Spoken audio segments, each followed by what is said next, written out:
Recording in progress. Okay, perfect. All right, let's try that again. Call to order the committee of the whole meeting for Wednesday, July 16th, 2025. I'd like to start this meeting off in a good way by acknowledging that we're Test 1 2, test 1 2, test. We can hear you loud and clear. Can you hear us? Can you hear us?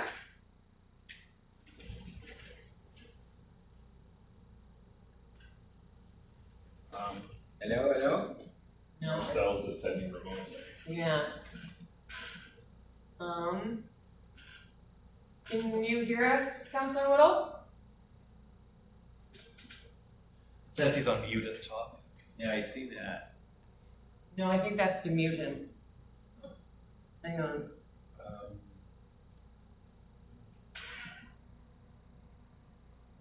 We've been running into technical issues by the sound of That's things. what he was. But our microphone says we're making he good said sound. here. Ran into technical issues. This system hates me. Ask to unmute, it says up at the top. Well, no, he's muted himself. I'm just texting him. Hang on.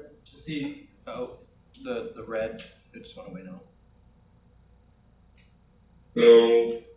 Hello. We can hear you. Can you hear us?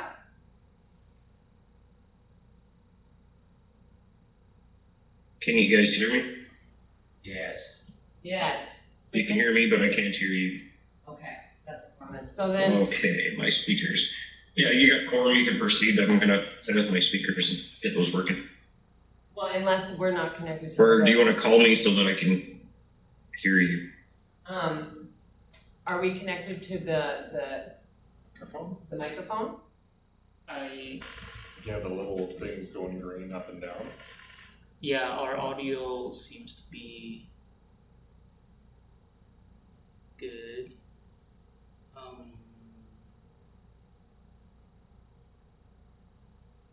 Can you hear us?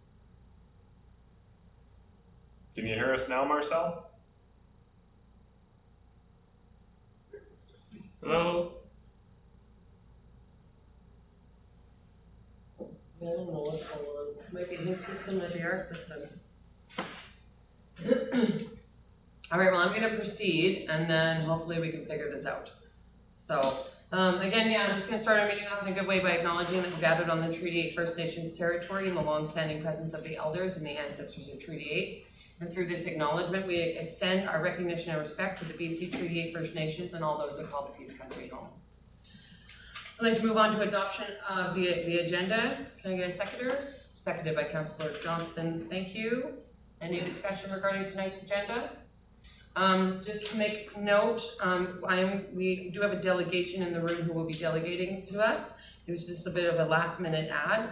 So we'll be adding TJ Misey with Iron Wolf Athletics as a delegation. Yes, Councillor Wong. I want to second that. Okay, perfect. Any discussion?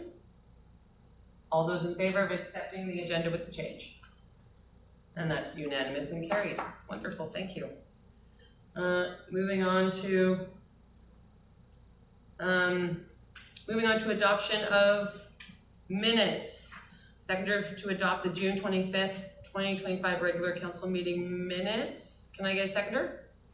Seconded by Councillor Johnston. Discussion? Councillor Wall? On number 8.2 UBCM Convention BC Hydro meeting request, there isn't a mover or a seconder noted there. I'd just like to have that added. Oh, okay, thank you. Mr. Ho, have you got that jotted down? Thank you. Thank you for noticing that. Any other issues with the minutes? Nope. Okay, I'm going to call the question. All those in favor? And that is carried. Councillor Whittle has messaged me and said I'm going to have to phone him. I'm going to do that now.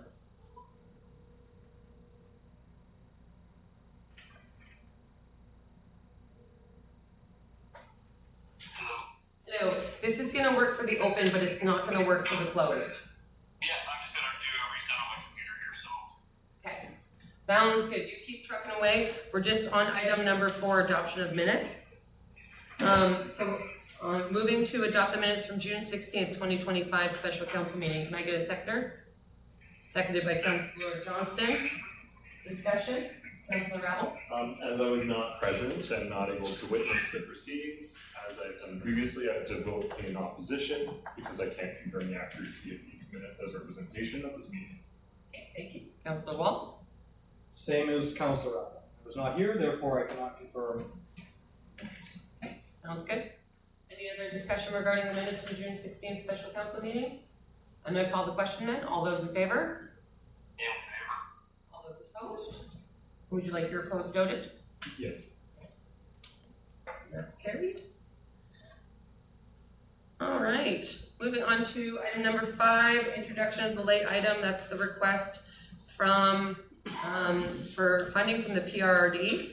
I'm going to add that to new business. So it's going to become 9.1. Can I get a seconder? Seconded by Councillor Wall. Discussion regarding moving that under new business 9.1. Okay, I'm going to call the question. All those in favor? In favor. That passes.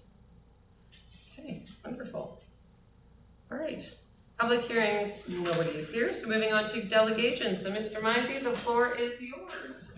Certainly second to bring it. I'll just try and be quick and sweet here, but first off, just a little update really quickly. We are moving forward with quite a few grant processes and things like that we've applied for. We've received confirmation on 2 going to the final selection process. We're waiting on those. One is for $25,000, one is for $22,500. So we're just waiting on those, and of course we'll update as we go. I know as part of our contract, we have to apply for $25,000 per year, so we have reached that and this year. We spoke to a few sponsors that we're going to come out, assess, and look at possibly supporting and donating for a whole dugout themselves. So this is kind of what we're looking at, those that are able to. It's in part of our package, which I'll make sure you guys have another copy of just in case with some of the transitioning. We're very accepting of it, lots of lack of communication, of course, right? So that brings me to our question. So we are requesting a one-time exception for the rental fee for the weekend for our all-days tournament. Now that being for a few reasons. One, in our contract, they were supposed to send a couple of employees to get trained in the summer. And the infield is just going to be maintained by you guys this year. And that hasn't happened. And understandably, there's been a lot going on. But I've had to put the money into it, and then I also have to pay to have it done before our tournament, so it's playable again, which supersedes the cost of the tournament by quite a bit. So that's why we're asking for that exception. And my understanding, that's the $500 So it's rental. $500. That you're looking to have waived for this year while we're This still year, working just out. 1 year, yeah, and then, you understand, as things get sorted, we'll have some better communication, and we will, really fine tune some of the communication on what's expected moving forward, and I do have quite a few options on moving forward and how to maintain it properly. One being is to do a contract with a local company, for example, Camps Cuts, who does things already, who would look after just the fields within the fencing, and that be part of that. Wouldn't touch the outside, wouldn't take anything away from the union and the rest of the mowing community. It's something that they don't really want to do anyways. But it's just there's quite a few options moving forward, and I look forward to having that communication once there's that communication is available with new person coming in or whoever happens.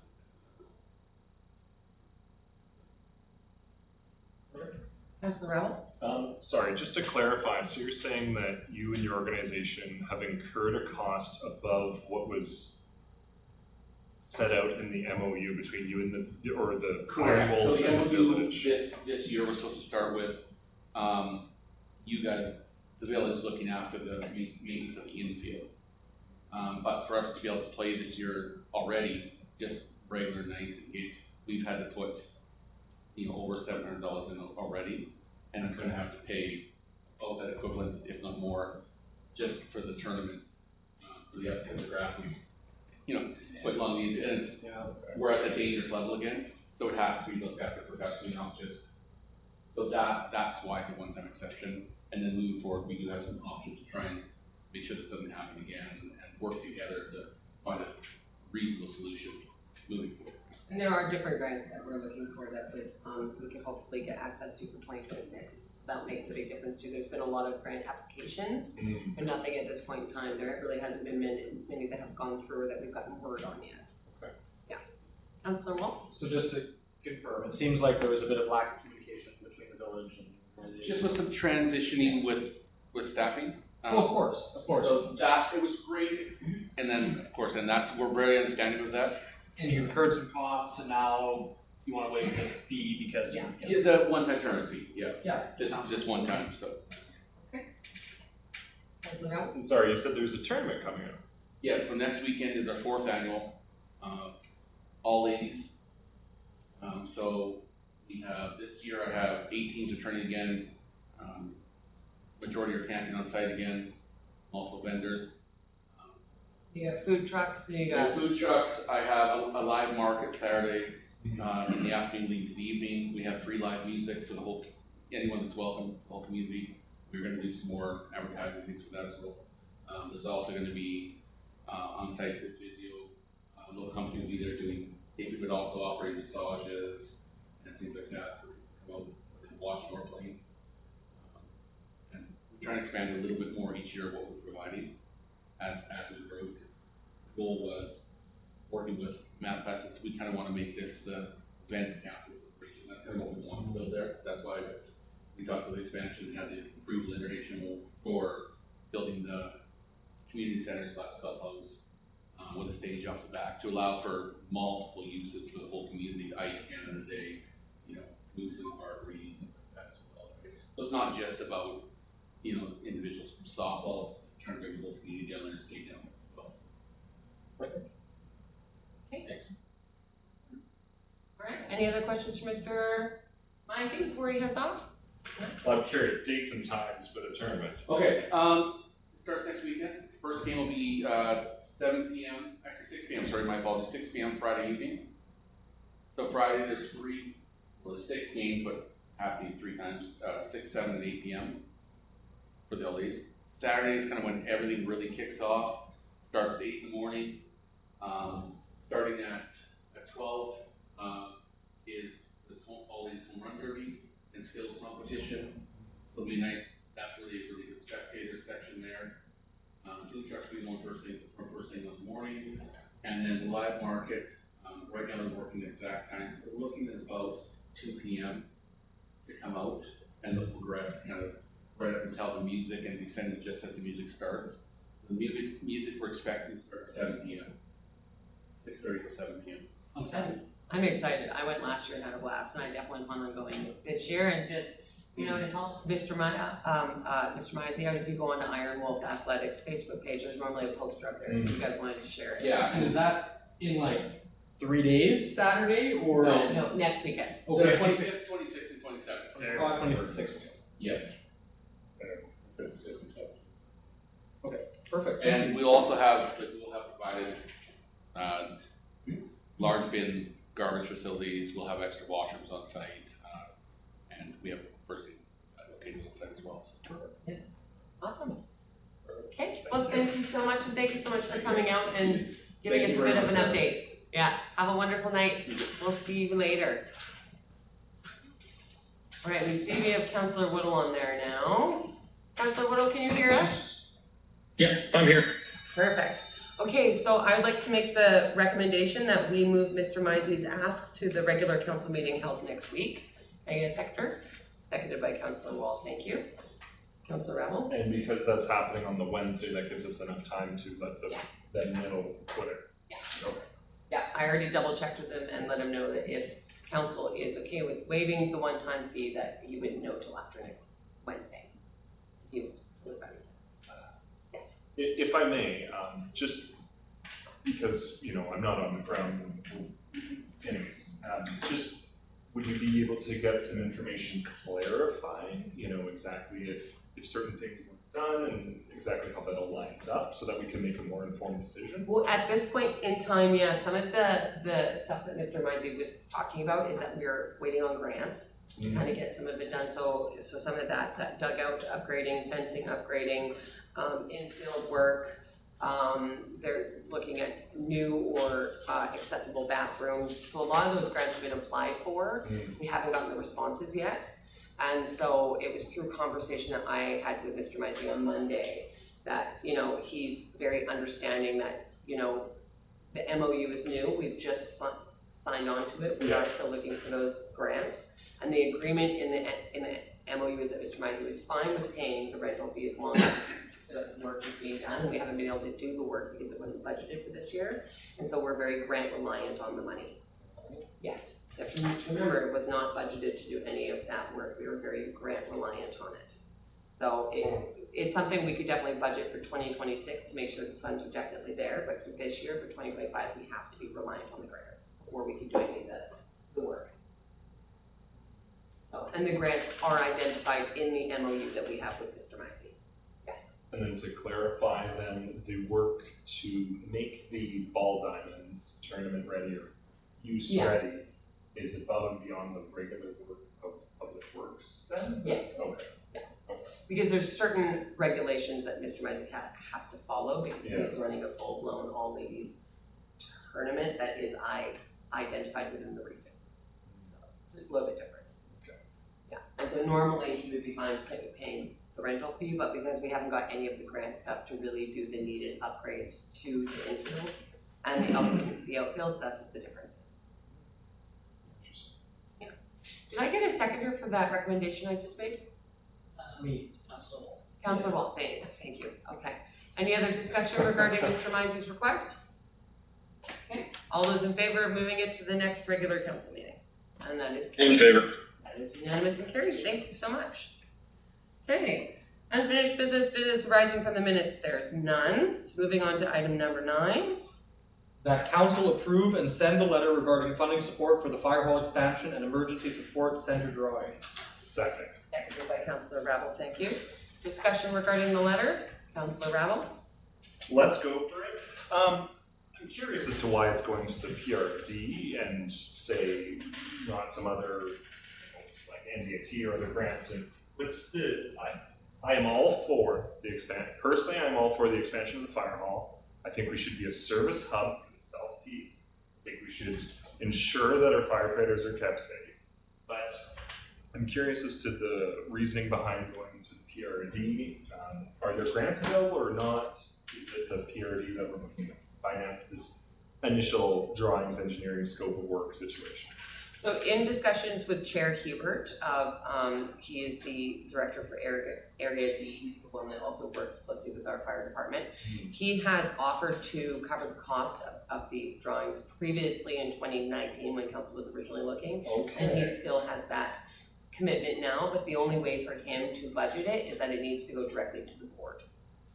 So it's not a single decision that Chair Hebert can make. Yes, Councilor Rattle. I don't mean to speak before other folks are speaking. The two concerns, well, Robert's Rules of Order, Yeah, you know, totally. I don't want to hog the floor. I've been talking quite a bit. I always do. Doesn't look like anyone else is talking. I'm fine with the letter. I'm fine with the purpose. I'm wondering though, do we need to define exactly what we're looking for and how much it's going to cost? Should we have a dollar figure associated with it? Because it's pretty preliminary. It's asking for work, but it's not saying 80,000, 60,000, 50,000. It's saying, you know, We need a drawing before. it's kind of a cart before the horse, and we don't even know what horse and what cart. At this point in time, I'm not sure if the fire chief and Chair Hebert have worked out an amount. This was created by our fire chief and our staff within the office. And so I'm not sure if they had an amount worked out or if this needs to get in front of Chair Hebert for when he's creating his Area D budget, and then he can kind of add a number. We can kind of bounce back. They just don't want the risk of it falling flat. Yeah, What's this asking for how much, Yeah. right? I'm not 100% sure on that answer. If I may, from my understanding, the RD makes their budget kind of the opposite of ours. We make our budget based off of how many dollars, what we need to do. They do a Yeah. budget. And they do it the other way around. They Yeah. kind of do the projects and the province taxes accordingly. Am I correct on that? Yes and no. Their budget system is a bit similar to ours, but they really do have those rotating budget things that are always budget line items that they know that they're going to have to cover, yeah. And if I may continue to Councilor Ravel's point there, if the regional district is willing to help fund the drawing cost of a larger expanded facility for ESS services, it's kind of hard to know what the cost of the facility will be when we don't have the drawings for what we would be building. Yeah. So I'm all in favor of this. This is something the community needs. This is something the region needs. You know what I've just thought of? This actually can't be approved this evening. It needs to be moved to the regular council meeting for next week. So we can make that motion this evening and I can find out if a dollar amount is needed before Wednesday. Okay. I don't think the dollar amount is needed. Well, just in case there is one, I do understand what Councilor Rabel is saying is what if we put it in front of them and then they just turn it back to us because we don't have a dollar amount. This is a lovely idea. Yeah. How do you, So, what do you want us to do? Why don't I double check that before Wednesday of next week to make sure? It might be making a decision with committee for the whole meeting. But, well, no, I'm just. Just sending a letter. Yeah. Yes, May I amend my motion? absolutely. I amend my motion to that council approve and look into sending the letter regarding funding support for the fire hall expansion and emergency support center drawings And move it to and the, move it to the regular council meeting next Wednesday. and then, I second that. I accept that amendment. thank you so much. So Sounds Jimmy, good. Sorry, Mr. Phelps, we will definitely, we're still trying to figure it out. I have it written down Yeah. if you need it. Yeah, so I will definitely find that out before the regular council Okay. meeting and then get that information to you so that you guys have it when the letter comes in front of you again. Yeah. Okay. Okay. All right, I'm gonna call the question and all those in favor? In favor? And that is unanimous and carried. Wonderful. Oh, resolutions, none. Bylaws, none. Moving on to administrative reports. I move to accept all reports for information. Seconded by Councillor Wall. Any discussion regarding the reports? All those in favor? In favor. And that is carried. Okay. Moving on to council reports. Councillor Johnston, what have you been up to? I don't know, not a lot, I don't think. And I did forget my notes, but I do want to remind everybody that July 24th, the 7 o'clock meeting for the museum, they would like all of us there. It Okay. has to do with their sign and they're bringing a guy in from Grand Prairie and it's going to explain the proximity of the sign and how it's. Don't forget, gentlemen, this is our first council meeting since Canada Day. Mm-hmm. Don't forget. So did you take part in Canada Day? I did. Yeah. I did, I walked in the parade. You absolutely Canada did. Day was awesome. I was I like, did attend Canada Day, absolutely. no, that's fine. Except I forgot my notes. No worries. Okay, Councillor Rabel? Sorry, and so July 24th at 7 p.m. at the 7 Seniors p.m. Hall. at the seniors hall, yes, please. Everybody that could make it would be more appreciated. They And want that's the support of museum the meeting. council. Yeah, it On has the to do with that 24th, right? electronic sign they would like to. What day of the week is the 24th? It's a Thursday. It's usually Thursdays. I think it's a Thursday. 24th is a Thursday. Nice, okay, thank you. Yeah, the more the better. Okay, Councillor Rabel, what have you been up to? Okay, thank you. Yes, so I'm very thankful to the village staff and to the sponsors and the funders and the community and everyone else who's involved in Canada Day, the planning and execution of it. This is the best I've seen since I've moved to Bruce and around Bruce and whatnot. Anywho's, I saw a lot of people come out, you know, and it was really wonderful. And at the Legion, and I really appreciate that the village, I saw that our advertising campaign for it was the best I've seen so far. And having the signage at the highway, having the, you know, online campaign happening, you know, weeks prior, days prior, that was really good. And then also the success specifically seen for the Legion's pancake breakfast. That was wonderful to see. From my understanding last year when it happened at the Seniors Hall, it was, you know, in the 120, 150 range. My understanding is that the Legion served around 500 breakfasts, and I'll leave the other announcements for another moment, but it's lovely to see that. The parade was really, really well attended. Thankfully this year, the float I worked with had enough candy to last the whole thing. Yeah, that's always nice. The pressure can get hard. It's really tough at the last stretch to have candy still. You're just kind of chucking what's ever left.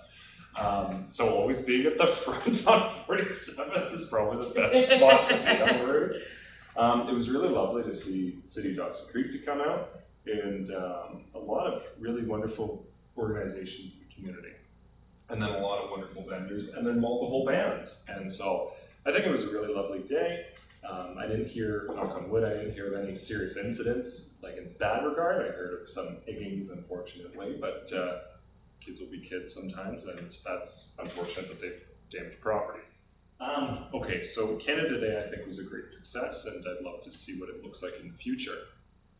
The only thing I'd mention, the only other item I'd mention is I've heard from some residents that are concerned and surprised by the cutting down of the trees on 50th.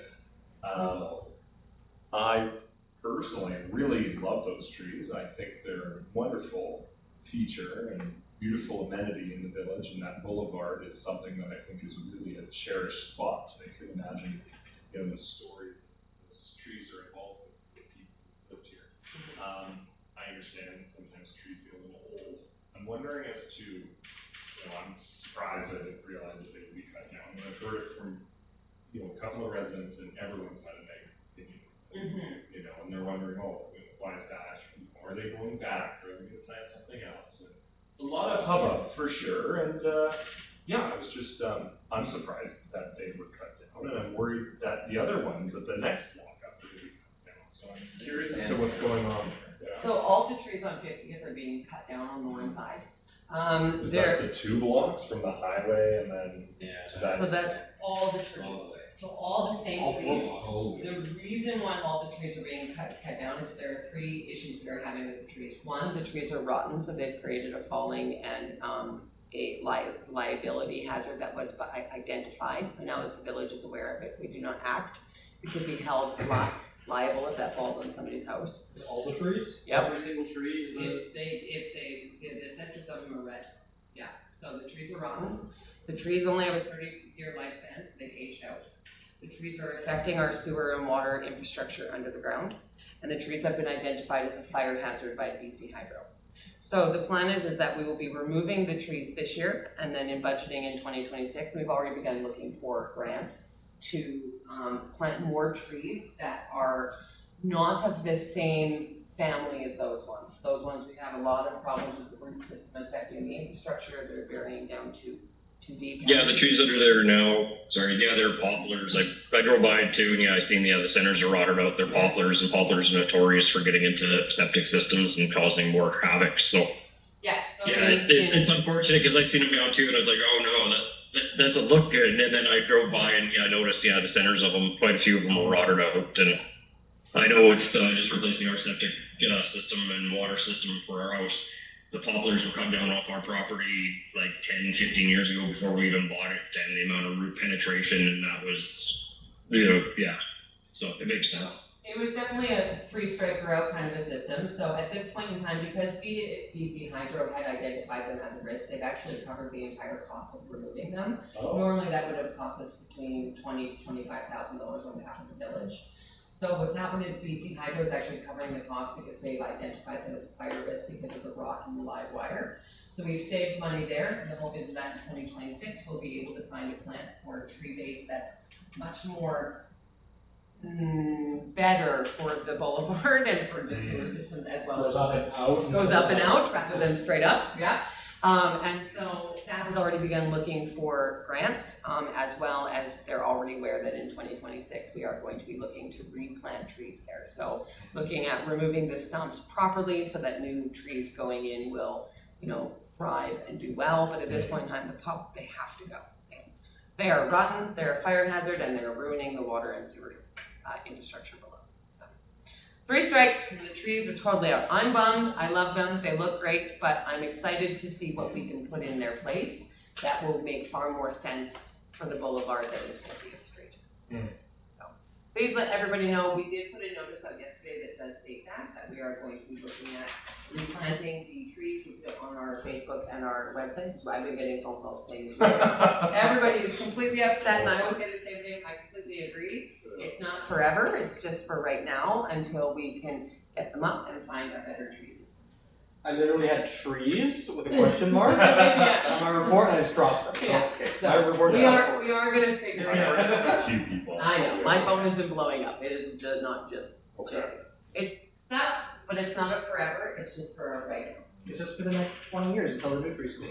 Well, no, we'll probably have to buy a bit more mature trees meant to survive the winters, right? So, it will probably be a decent cost, and that's why we're really hoping we get some grants for it. There are a lot of carbon neutral and energy grants that are out there that you can use to plant trees. I think CN has one. Like, there are a bunch of different grants.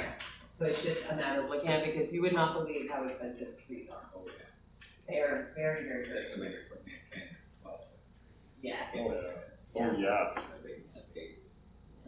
Yes, Councilor Rebel. Just throwing it out there, if we're starting to think about it, we should think about complete streets. We should think about, okay, if we're having to cut down these trees, that sucks. They're pretty and they're nice. We've got the roadway, we've got a sidewalk, we've got a ditch, There's a ditch between the roadway and the sidewalk. Yeah, so anyways, there's road, ditch, sidewalk, trees, the whole shebang. We should be considering the boulevard, we should be considering if we can, I know putting overhead utilities underground is expensive. We should be considering the utilities. I think if we're kind of forcing our hand to have to look at this boulevard, I think we should make it the best boulevard, and if we're gonna do something, we should do it right to last us the next 30 to 50 years, maybe even 100 years, right, if we make the proper strategies now. Anyways, what I'm getting at is when we're looking at this, we should be really considering, more accessible walkways, better drainage systems that are more, either buried completely or at least aesthetically pleasing and easy to maintain. Then also what are our underground utilities, and then where are these trees going to be? Because I think there should be trees back, but we should be looking at complete streets. Yeah, well, as some of you are aware, our Main Street revitalization is set for 2026, and it would probably be a part of that conversation as well, but that sounds like a great conversation for 2026, when we're getting into the budget in October. That much. Hang my hat there. No worries, I totally get it. Keep it in mind for October, because I can't do anything about it now. All right, Councilor Wall, what you been up to? Oh, well, Canada Day was a great success. The dunk tank was refreshing. So I had fun in there. Walked with the village float this year. That was really, really fun. Almost ran out of candy. I think I did run out of candy right at the last row there, but it was really, really good. The Legion did sell 481 pancake breakfasts. Wow. And kids ate free. So I don't know how many kids walked in the door, but it was definitely more than 20. It Wow. was probably closer to 80, but we could definitely say 500 breakfasts Yeah, for sure. phenomenal. The proceeds of that are being split between the Canadian Junior Rangers, which is stationed right here in Bruce, and it's a big long acronym. I always get it wrong, but it's going to support homeless veterans housing initiatives in BC as well. There are over 3,000 homeless vets in BC, and we actually have 4 in our Poppy district, which is basically Bruce. So, just so you know. Yeah, that's basically what I've been up to, yeah. Okay, well, wonderful, yes, that's awesome. Great news. Okay, Councilor Woodall, what you been up to? Recovering from surgery. Touche, you win. Recovering from surgery, and then just had some calls this week from the RCMP regarding some bylaw issues for follow-up. But yeah, that's about it. Okay, wonderful. Thank you. Mr. Hall, I'm going to recite the dates, but I will be emailing all this that I say to you to include into the minutes. So you don't have to write them all down. I always just email it out. July 27th, I worked with the staff in Public Works to decorate the village float. I was super proud of our float. I thought that they did a phenomenal job. I absolutely loved it. I loved the way that it looked. I like it. You know what? No balloon archway. I'm a big fan. I don't ever want to do one of those. I was so happy. There was no balloon archway. I was super stoked. I had a wonderful time on Canada Day. Huge thank you to our staff that work hard all year long to make Canada Day happen. Honestly, without them, there wouldn't be any Canada Day. And not only that, but all of the volunteers and the sponsors and the donors and everybody who shows up. Huge thank you to the Poughkeepsie Legion for doing the pancake breakfast. You guys killed it. I saw you frazzled on the morning of with your Walmart bags, running with more pancake mix. That what I thought, I loved it. Twice. It just shows the dedication, and everybody that ate the pancakes loved them. So thank you guys so much. You guys and your board did a phenomenal job. So thank you to everybody who took part in cooking the pancake breakfast. Huge thank you to everybody who came out. By far the best Canada Day. We're thinking over 1,000 people actually came out and came to this year's Canada Day. So that was phenomenal. I did receive only one tiny complaint, and that was people wishing the parade had been bigger. So my suggestion to you is, we cannot force people to do the Canada Day parade, but if you know somebody or a company that you did not see in this year's parade that you'd love to see next year, let them know. We would love to have people come out. We cannot go out and start begging people to come in. They got to come to us. So if you'd like to see a bigger parade, reach out to your family and friends that own businesses or work for businesses, and have them come and take part. We had over 1,000 people lined up outside watching these floats, so it's a really great time to get your business's name out there. So please spread that next year for Canada Day. Other than that, I heard nothing but amazing things. Thank you to the city of Dawson Creek. Not only did they take part in the dunk tank, but they were a huge help with bouncy castles. They actually had staff down there all day helping us, so that was phenomenal. July 9th, I attended the mayors and chairs meeting so that's the local mayors and chairs meeting where we're just sort of talking about different things going on within the region, as well as the province. They're really talking about a lot of the climate stuff that's happening. We've been so fortunate up here with all the rain that it's hard to complain, because we're actually, for once, not the people that are on fire, which is kind of nice, knock on wood. And so, you know, a lot of other communities are really, really struggling, and droughts are really, really bad. So it was nice to get that update on what's going on. I also attended a roundtable meeting with Minister Parmar regarding the wildfires. The minister came up and met with the PRRD, and we were able to talk to him about some of the forestry stuff, some of the wildfire risk. And it was his first time ever being here. He's never ever been up north. He lives in Victoria. And the idea of the vastness of the region was mind-boggling. They actually drove him in a car from Fort St. John to Fort Nelson. And we thought there would be far more bathrooms along the way than there was. There's $1 million bathroom. Yeah, well, yeah. He definitely saw that, but I think he saw the fronts of a few trees as well for the first time ever in his life, so that was pretty interesting. He loved it here. They ended up taking him up on a helicopter his last day here and just literally flew him around the entire region.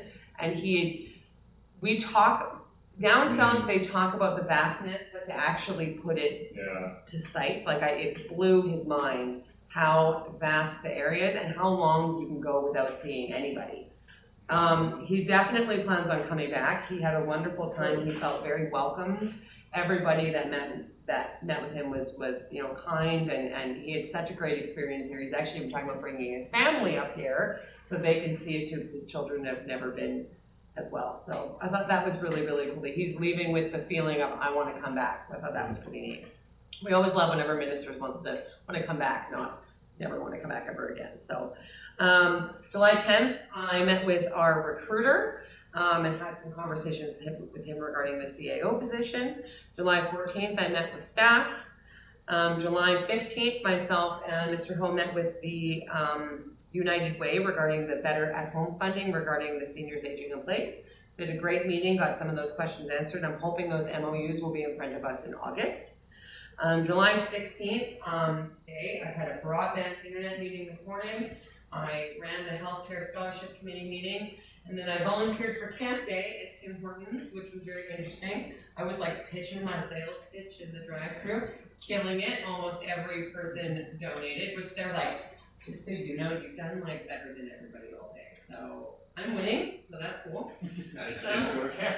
Yeah, kids get to go to camp. So it was really cool. I have a new respect for the people running the drive-thru. I was just glorifyingly in their way the entire time. I was just like, I was being like bumped, and then I was like, I'm sorry. But they were so lovely, and they were so kind, and they have so much fun there. Like, they're very happy. They were just like, everything was really, really great. So thank you to Kyle for allowing me to come out and help with camp day. It was really, really great. And so I will write all that up and get it to you. All right, so that is what I have been up to. Moving to question period. Nobody's here. So we are going to move into our in-camera. So the council closed the meeting in public pursuant to section 91C and 91E of the community charter. Can I get a seconder? Seconded by Councillor Johnston. Thank you. Discussion regarding the closed portion. All those in favor? In favor. And that is carried. Okay, we're gonna recess closed. Thank you. Recess of 5 to 10 or something? Yeah, we're gonna take 10.